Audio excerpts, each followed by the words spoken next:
versículo 3 en adelante. Solo quiero terminar esta sección. Mateo 19, 3 al 12. Rápidamente vamos a terminar este tema y luego iniciamos con el próximo. Mateo capítulo 19, versículo 3 al 12. Dice la palabra del Señor. Entonces vinieron a él los fariseos tentándole y diciendo: ¿es lícito al hombre repudiar a su mujer por cualquier causa? Él respondiendo les dijo: ¿no habéis leído que el que hizo al principio varón y hembra los hizo, y dijo: por esto el hombre dejará a su padre y madre y se unirá a su mujer, y los dos serán una sola carne? Así que no son ya más dos, sino una sola carne. Por tanto, lo que Dios juntó no lo separe el hombre. Le dijeron: ¿por qué pues mandó Moisés dar carta de divorcio y repudiarla? Él les dijo: por la dureza de vuestro corazón Moisés os permitió repudiar a vuestras mujeres, mas al principio no fue así. Y yo os digo que cualquiera que repudia a su mujer, salvo por causa de fornicación, y se casa con otra, adultera, y el que se casa con la repudiada, adultera. Le dijeron sus discípulos: si así es la condición del hombre con su mujer, ¿no conviene casarse? Entonces él les dijo: no todos son capaces de recibir esto, sino aquellos a quienes es dado. Pues ya hay eunucos que nacieron así del vientre de su madre, y hay eunucos que son hechos eunucos por los hombres, y hay eunucos que asimismo se hicieron eunucos por causa del reino de los cielos. El que sea capaz de recibir esto, que lo reciba. Amén. Siéntese, hermano. Rápidamente, esto ya lo tocamos anteriormente en el capítulo 5 de Mateo. Pero ahora vamos ya al capítulo 9, porque aquí termina este segundo discurso, segundo ministerio en Judea y en Perea. Entonces, aquí el Señor Jesucristo está enseñando el divorcio. Este no es un problema complicado. Este tema es nomás de examinarlo y no es difícil como algunas veces se presenta. Y la enseñanza sobre el divorcio: en la ley judía, el varón tenía el derecho de divorciarse de su mujer con una declaración sencilla, es decir, no había juicio ni apelación. Lo hacían por haber hallado en ella una cosa indecente. Vaya conmigo aquí a Deuteronomio 24, 1 al 4. Son los versículos que vamos a leer para entrar en contexto de este tema.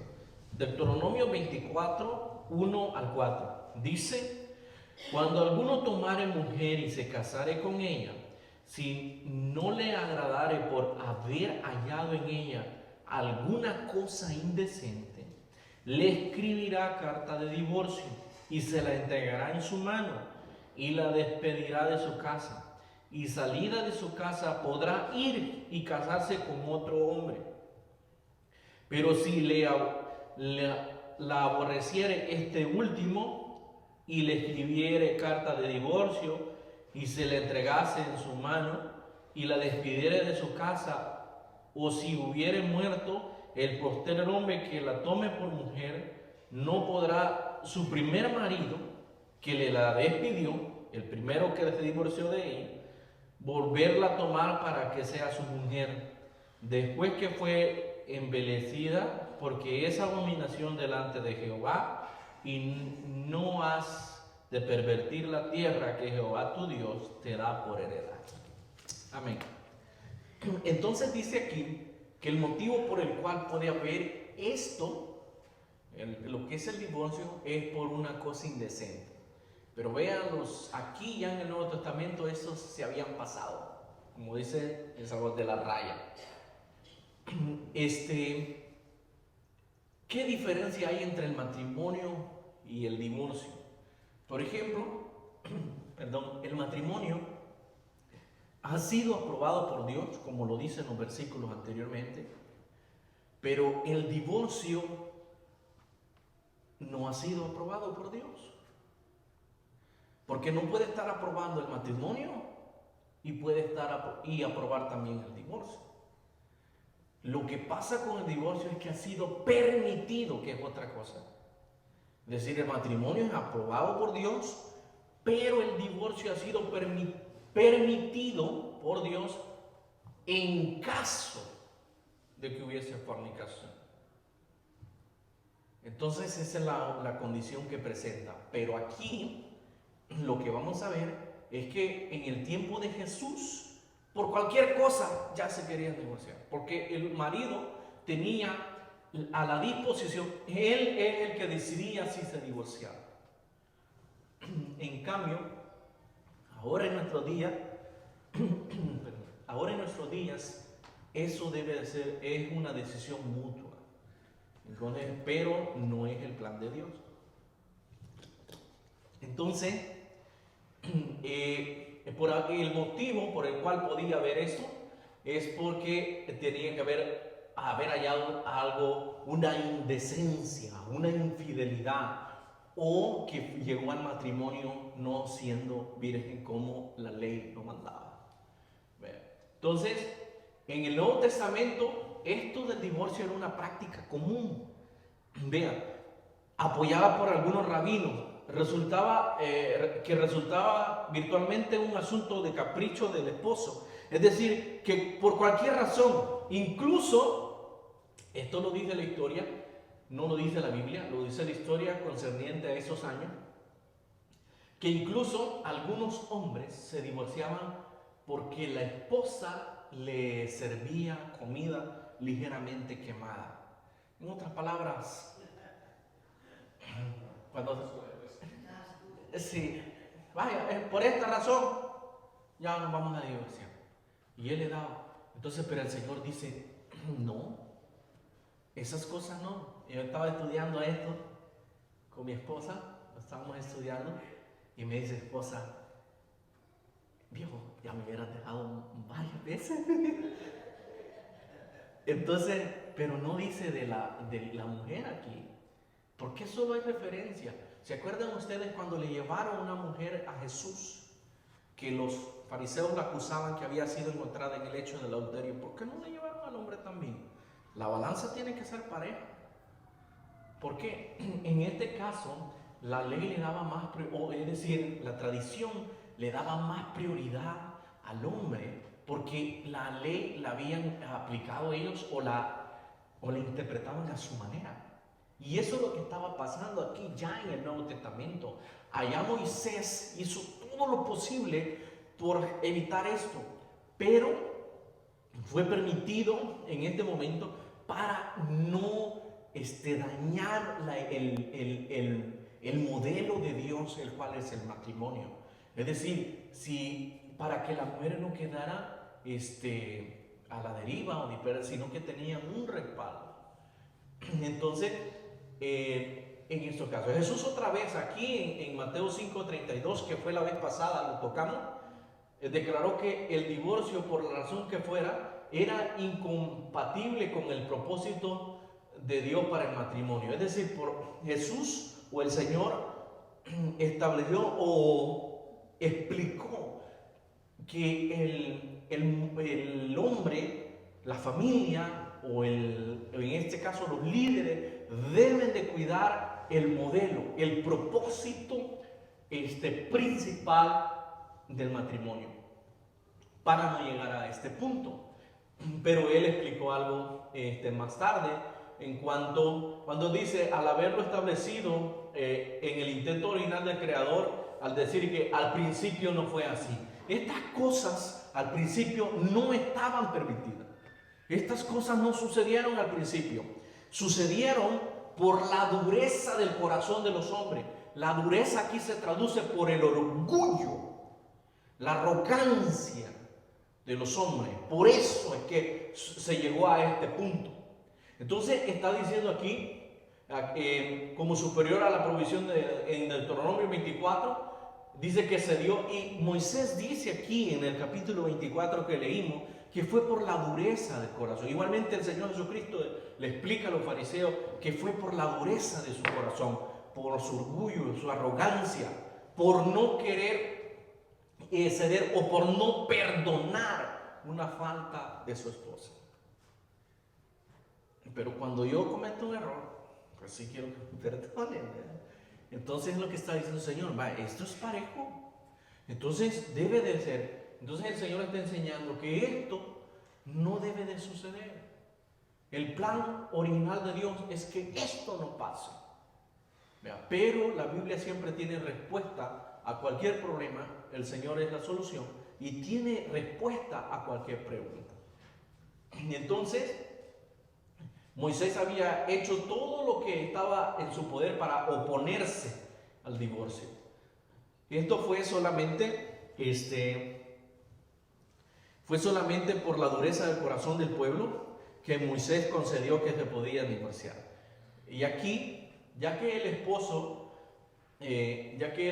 hace duro su corazón para no perdonar a su esposa por una falta. Y por esta razón es que sucedían estas cosas, y lo cual no debe de suceder. Debemos de cuidar, en este caso, a nuestra esposa, a nuestra pareja, debemos de cuidar. Todos tenemos defectos, pero debemos amarnos en el Señor. Amén. Entonces, esta no es una salida. Esto dice el Señor aquí. Las normas del divorcio, según el Señor, eran concedidas para tratar el resultado del pecado. Es decir, no era una excusa de la intención original de Dios. Es decir, el divorcio podría ser necesario, pero nunca ser bueno. Es decir, es necesario cuando el Señor dijo, salvo por fornicación. Entonces, ¿por qué? Ya vamos a hablar acerca de qué es fornicación. Entonces, podría ser necesario, pero no es bueno. Porque en un caso de estos, sufren las familias, sufre la iglesia, sufren los hijos, sufren las personas, es duro. Algunas veces los creyentes se van a enfrentar a esto. Algunas veces a usted le va a tocar aconsejar a personas que están pasando por esto.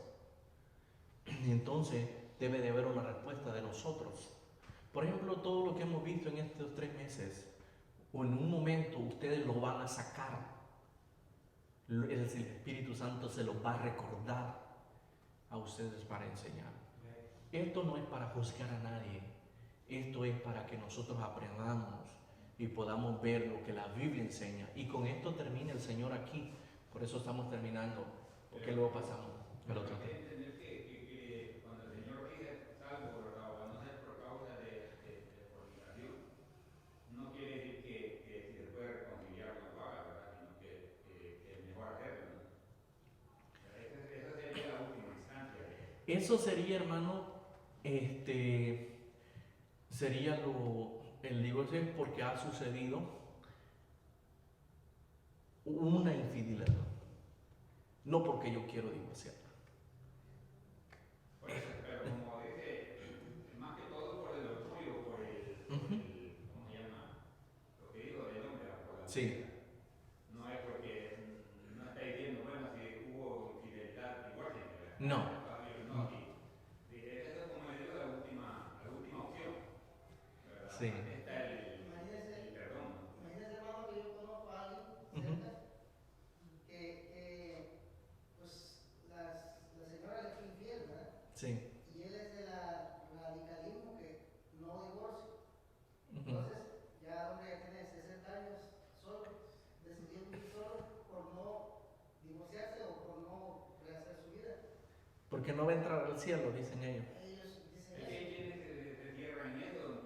Entonces, hay gente honesta que realmente sí se podría divorciar por una infidelidad. Sí, hermano, pero ¿sabe por qué no lo hacen ellos? Es por la mala enseñanza. Pues sí. Porque está mal enseñado. Porque el Señor dio aquí la opción. Esto es lo que dice el hermano. Después de una infidelidad, si hay una infidelidad, lo que sigue es el perdón, resolver ese problema. Bueno, siempre y cuando hay amor. Siempre cuando hay amor, y el amor cubre multitud de pecados. Tampoco esto le abre la puerta al esposo y a la esposa. Aquí llega un punto de que no, pues ya es, lo agarra como deporte, no, pues entonces no se puede. Vea, esto pasa. No, no, tampoco. Hermano, esto, hermano, antes de llegar a esto, es el perdón. Esto no debería, es decir, ni de mencionarse dentro de ella. Pero, díganme. Pero pues yo he oído, ¿verdad? Que dicen que como si uno está casado, ¿verdad? Ujú. Y se divorcia, como dice usted, por una infidelidad, ¿verdad? Se divorciaron. Pero pues ante la ley estamos divorciados, pero pues ante Dios seguimos como quien dice, el pecado sería, si yo me caso con otro, está en pecado porque todavía está vivo con el que me casé. No, hermana, pero es que el mal. Pero que dice que si se muere, entonces sí tengo derecho a casarme Sí. y a rehacer. Está una confusión. No, pero entonces el otro va a tener su hogar y yo voy a estar solo. Lo que le pasó a esto. Ajá, solo voy a estar viendo que el otro tiene. No. Si la ley lo divorcia o la divorcia, la ley está amparada por Dios. Sí. Si llegara el divorcio por ley, entonces Dios aprueba eso. Pero dice en que Dios une, que no separa. Esa es la intención Ese es el plan original, el plan de Dios. Por Vea. eso entonces hay que tratar. Pero si llegan al divorcio, que Dios no lo quiera, pero si llegan al divorcio, la ley lo divorcia, Dios apoya esa ley. Sí, pero en este caso, hermano, yo creo que también es una decisión de la persona. Es el respaldo bíblico está, pero debe de haber un consejero bíblico que le enseñe para no cometer los errores que este hermano, pues el Señor, imagina en el cielo, Señor, yo no me casé, porque tú dices, no, pero mira,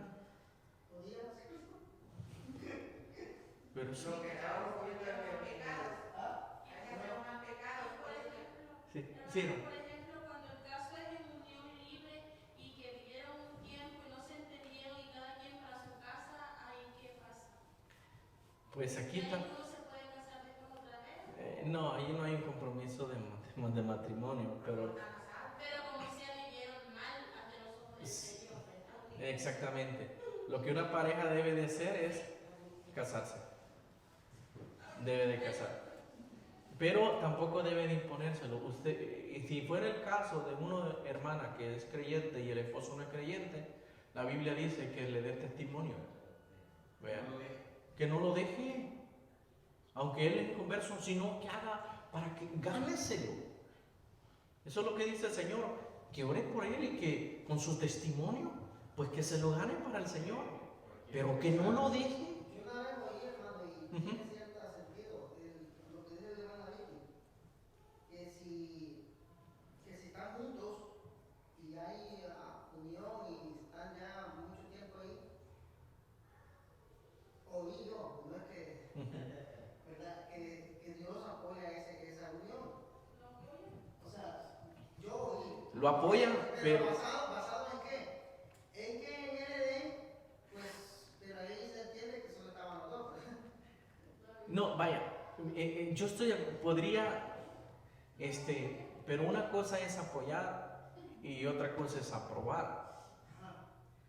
Vea, pero en este caso, recuerde que están juntos y no son creyentes. Dios en este caso no le aplica a ellos. Y la otra fuerte razón que pusieron ahí, si Dios nos bendijo con hijos, Sí, pero también a los inconversos Dios bendice con hijos. Los hijos pueden haber. Eso es sustentable. lo que dice la Biblia, los hijos son Sí, hermano, son bendiciones de Dios, pero también dice la Biblia que Dios bendice a bueno y sin a malo. Sí. Tengo entendido que dos personas que no están casadas y están juntas es fornicación. Sí. El número uno. Y número dos, si están juntitos, aunque hayan hijos, ¿verdad? Por misericordia se lo dio, ¿verdad? Pero, ajá, es bendición, pero espiritualmente, alguien que no se case Este, En ese momento está profetizando el pecado de Mire, la ahí hay un fornicación. texto que dice, al hombre adúltero y fornicario, refiriéndose a este tipo de gente, Dios lo va a juzgar. O sea, y ese texto allá con el griego y todo, pues es como que dice, dejémoslo en las manos de Dios. Él va a ser el... sí, yo creo ya ese es un punto, hermana, lo que usted ha tocado, y es un punto ya doctrinal. Es una de, ya es de acuerdo, ya es una decisión de, pues ya pues depende de cómo lo aplique acá en la iglesia. Vea. Ahora Ujú. la pregunta para usted, Ujú. no de la iglesia. ¿Qué pasaría? ¿Ese tipo de personas serían salvos o no? Ajá, eso quería. Dejémoslo así, yo tengo mi posición, pero dejémoslo así porque en este caso la iglesia tiene su normas. Vea. Y acuérdese que Dios perdona en el último instante que usted le pide ese perdón. Sí, Aunque sí. así sea el más fornicario. Dios lo perdona. Sí. Dice que el ofendido se divorcia, puede casar, pero el ofensor no. El ofendido, el ofendor. El ofendido se puede casar y divorciar, ¿verdad? Pero el otro, pues supuestamente que no. Aquí en el pasaje, cuando dice que se le dé carta de divorcio, es que la pueda, para que esta persona pueda casarse con otra persona. Pero lo que pasa lo que dice el pasaje también aquí, es que si ella va y se casa y muere y ella queda pues libre, ¿verdad? Pone el ejemplo. O si el otro se la repudiara también, el primero no puede tomarla de nuevo. Ajá. Eso es lo que dice la ley. Pero pero en este caso,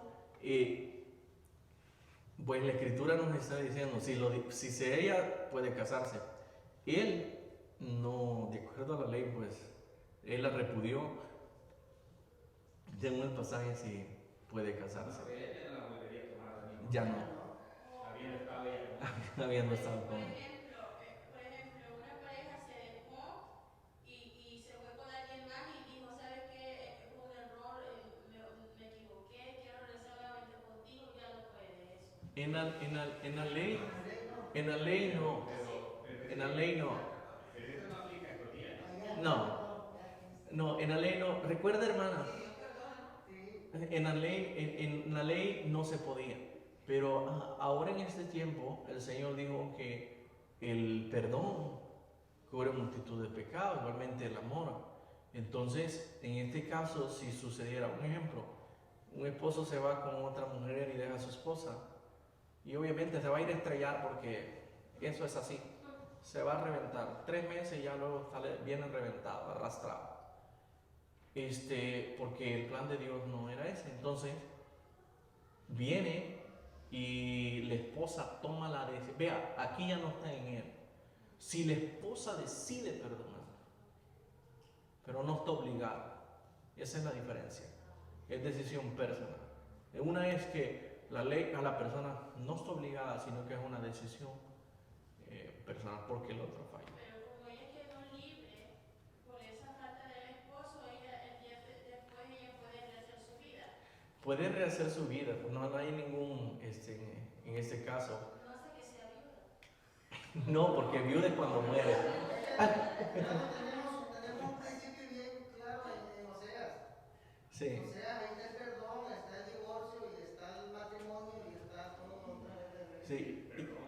El más que todo, hermano, mire, por eso decía, aquí depende de la persona y de los principios que tenga la persona, porque la Biblia lo apoya si en este caso él no quiere, pero usted lo puede perdonar también, pero no está obligado a regresar. Puede perdonarlo y debe de perdonar, pero no lo obliga a que regrese, porque no es hay una falta. Aunque si falla alguno de los cónyuges, sería bueno el perdón. Pero no vamos a tener, es un tema muy... Entonces, aquí la diferencia. Luego lo hablamos. Hay muchos temas que van a quedar y primero Dios en el futuro podamos agarrar a cada uno y poderlo exponer, ya no en una clase, porque vea aquí vamos corriendo. Entonces la diferencia, el adulterio en una relación sexual de una persona casada con otra persona que no es su cónyuge. Ahí estamos claros. Aquí es donde hay el problema. Porque muchos dicen la fornicación es cuando no están casados. Vaya, pero el Señor dijo, salvo por fornicación. El punto es que en el Nuevo Testamento la palabra fornicación se refiere a cualquier actividad sexual considerada por Dios como pecaminosa. Es decir, la palabra fornicación tiene un contexto amplio, es decir, donde entra todo eso, esté casado o no casado, refiriéndose a cualquier actividad sexual que considerada por Dios como pecado. Aquí entran muchas actividades sexuales, lesbianismo, homosexualidad y todo, ahí entra en esa palabra. Por eso el Señor dijo, por causa de fornicación. Entonces nomás quería dejar eso ahí. Y hoy sí les voy a tomar unos minutos más, porque vamos a, hermana, si usted va a ir a trabajar, puede retirarse, no hay ningún problema, ¿entendemos? Por los demás nos quedamos un poquito más. Entonces, quedamos así. Rápidamente, esto solo vamos a hacerlo, vamos a hacerlo panorámicamente.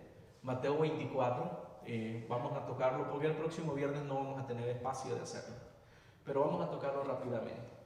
Sabemos de qué se trata Mateo capítulo 24, y en Mateo capítulo 24 se está refiriendo, es el último sermón dado por el Señor en el Monte de los Olivos. Esto fue 2 días antes de su muerte.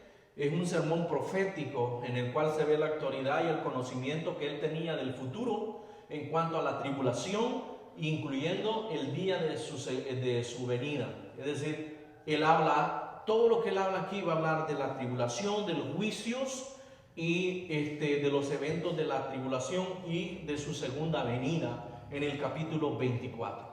Ya lo conocemos, el capítulo 24, y aquí uno de los objetivos es que el Señor, a realizarse en la tribulación, es la preparación de Israel para el reino, que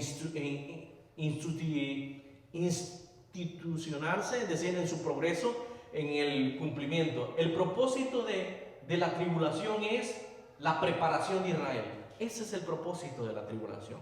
La iglesia no puede empezar la tribulación si la iglesia no es levantada. Es decir, el periodo de la tribulación lo conocemos como 7 años de tribulación, es decir, la tribulación y la gran tribulación, los 2 periodos, 3 años y 3 años y medio y 3 años y medio. Entonces, el objetivo de la tribulación es preparar al pueblo de Israel para el reino que va a ser establecido por Jesucristo al final de la tribulación.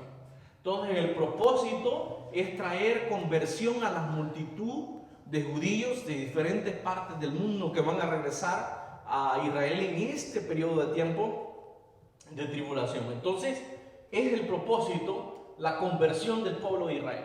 Es decir, porque en ese periodo de tiempo de la tribulación se va a estar predicando el evangelio del reino por los 144,000 sellados y los 2 testigos que habla el libro de Apocalipsis.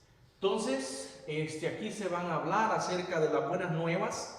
La buena nueva o el mensaje del reino es que el rey viene. Ese es el mensaje que se va a predicar durante la tribulación a Israel, de que su libertador viene, porque va a estar siendo esclavizada y sometida al régimen del anticristo durante la tribulación.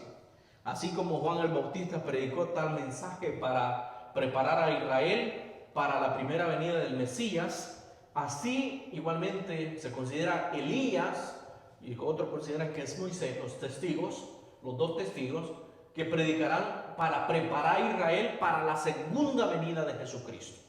Entonces se considera que son los 2 personas que van a estar en la tribulación. Va a ser algo terrible, la iglesia no va a estar ahí, la iglesia va a ser levantada antes de ese periodo de tiempo, porque Dios va a empezar a tratar con la nación de Israel en este tiempo. El ánimo del Señor estaba admirablemente preparado en pronunciar este sermón estos días antes de ir a la cruz o morir.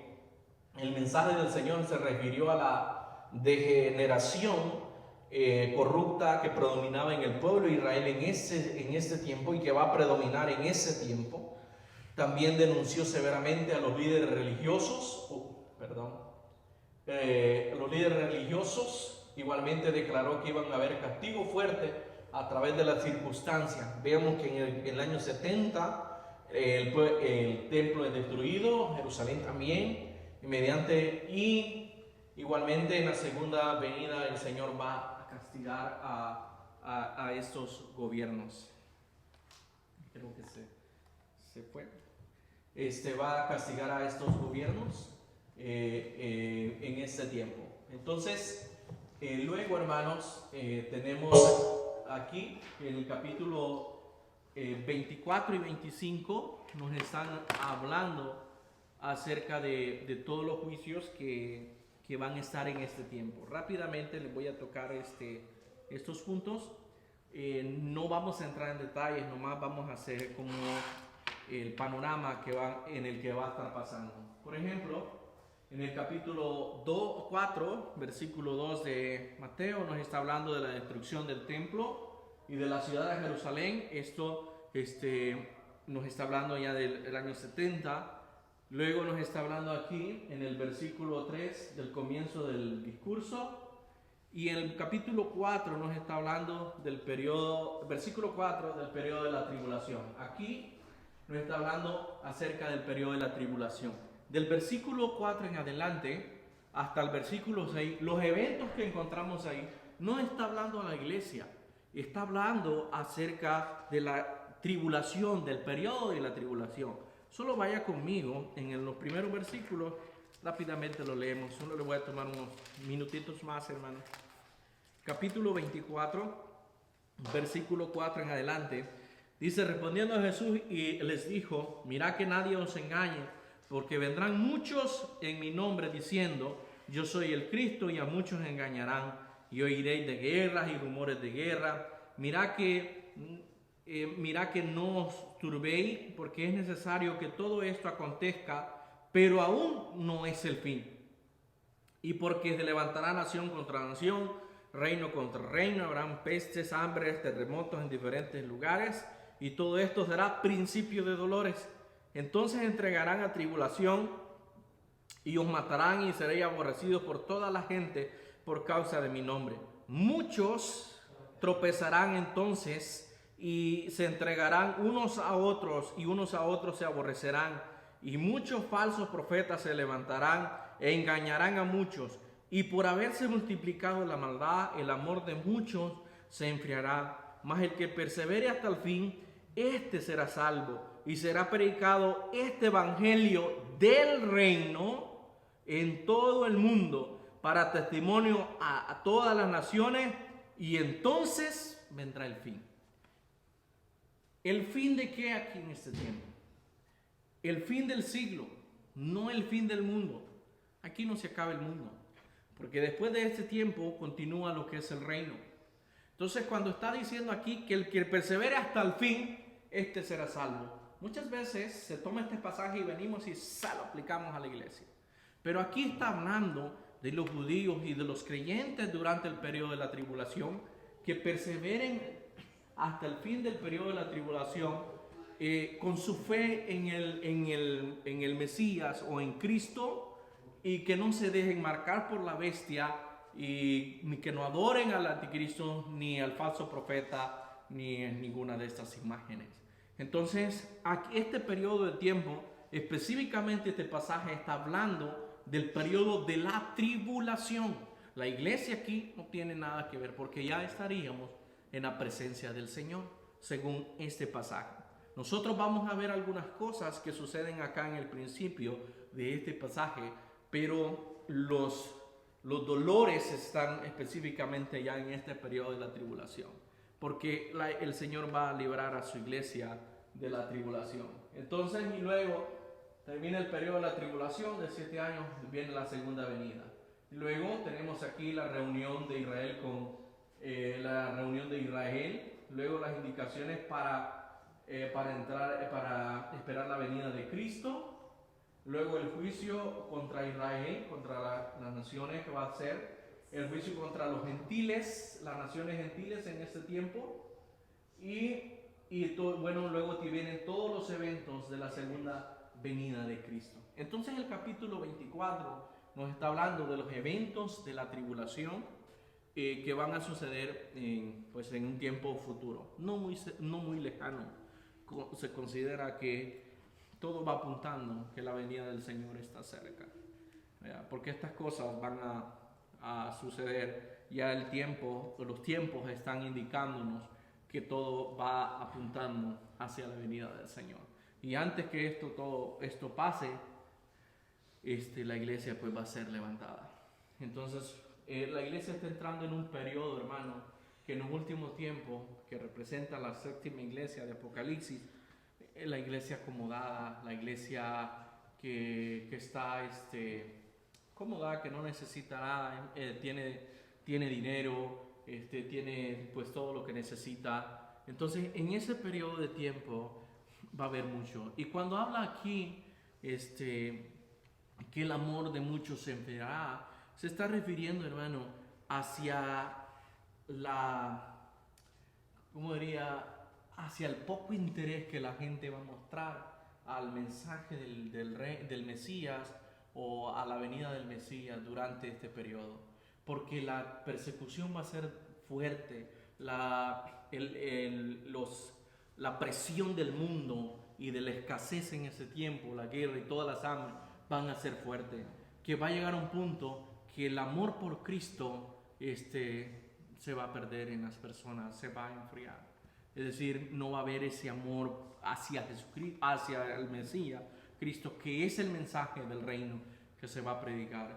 Y por eso es que algunos dicen, pues yo me voy en el segundo viaje, pero eso no es garantía de nada, eso va a ser muy difícil este periodo de tiempo, y no es lo que el Señor tiene para la iglesia. Esto es especialmente. ¿Por qué la tribulación? Porque cada dispensación termina con un juicio, y el propósito de aquí, de la tribulación, es preparar a Israel y sacar de las multitudes a un pueblo comprometido con Dios, y ese es el que va a entrar al reino, es decir, al final de la tribulación, y luego la iglesia venimos con el Señor en el aire.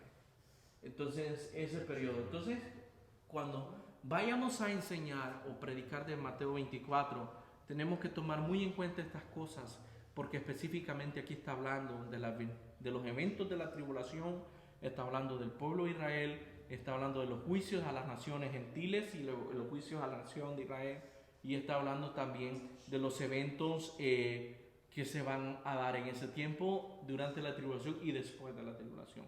Por ejemplo, aquí tenemos varias parábolas, y se le conoce como las parábolas del reino, cuando las parábolas del fin del tiempo, porque se está refiriendo, por ejemplo, cuando el hombre va y le da los talentos, y dice, a uno le dio 3, al otro le dio 1 y a otro le dio 5. Tenemos el ejemplo también del mayordomo que le deja pues al cuidado de su casa, de su hacienda, y él se va, y cuando regresa, todo esto, estas parábolas de la tribulación enseñan al pueblo de Israel, lo alerta y lo que el tiempo en el que ellos tienen que estar velando, y todo esto se está apuntando para preparar a la nación de Israel. Estas parábolas, ¿por qué están separadas de las del capítulo 13? Porque todas estas parábolas que se hablan al final, es el propósito de enseñar a Israel o preparar a Israel para que ellos estén listos, despiertos, velando, esperando la venida del Mesías. Que no, ellos van a saber, ellos no van a estar nosotros estamos esperando pues desde hace mucho tiempo la venida del Señor, pero pronto viene. Ellos no, ellos van a saber que termina el periodo del Mesías, viene. decir 3 años y medio. Ellos saben que en ese tiempo el Mesías viene. Entonces, esas parábolas son para preparar al pueblo de Israel y enseñarle que deben de estar velando porque su Señor viene. Y eso es la enseñanza que nos dan estas parábolas. Entonces, el capítulo 24 nos está hablando del evento futuro, y el Señor Jesucristo dio este último discurso profético de las cosas que iban a pasar para preparar a la nación de Israel de los eventos que venían. Y tenemos mucho más de que nos hablan acerca de este discurso, pero nos vamos a quedar hasta aquí. No sé si hay algún comentario o pregunta de este evento.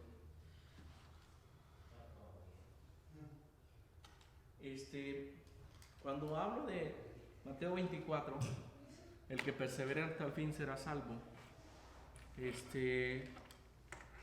no podemos hacerle aplicaciones, pero honestamente y sinceramente se está refiriendo el que persevere hasta el fin, pero hasta el fin del siglo o hasta el fin de la tribulación. No se está refiriendo a la iglesia, se está refiriendo al pueblo de Israel. Porque ellos